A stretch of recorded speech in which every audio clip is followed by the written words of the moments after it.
Paunang mensahe po ninyo, we have the Four of Wands, napakaganda, may kasiyahan, ano, maybe you are going to you're going to host a party, pwedeng ano to, pwedeng milestone ng inyong, ng sarili ninyo, or milestone ng relationship ninyo, 'di ba, sa pamilya, maaring may birthday, merong anniversary ninyo, pwede rin na meron kayong mga achievements sa ngayon, ano, at ayan ang isa-celebrate ninyo. Ayun, kaya magpapa-party, pwedeng ganon.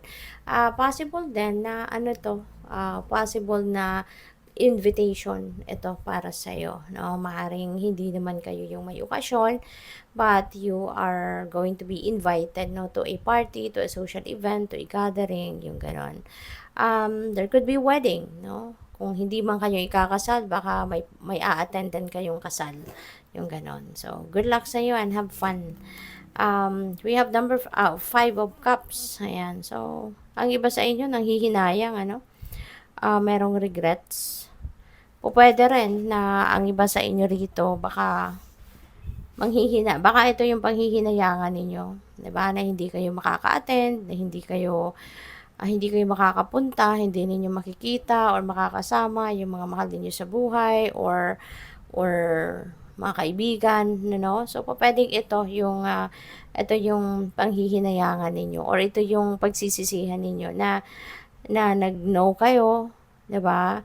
Na hindi kayo nag-confirm, kaya hindi kayo nabigyan ng, RSVP, yung mga ganon. So, pwede rin na this is something else, no? Hindi naman lahat, no? 'Di ba, may mga ganitong okasyon naman po na invitation. So this could be something else para sa iba sa inyo. This could be an opportunity na maaaring mami-miss ninyo or na-miss ninyo, no? But whatever the case may be, Pisces, wag na tayong dwell on sa kung ano yung mga hindi nangyari, sa mga hindi nag-materialize, sa mga hindi dumating.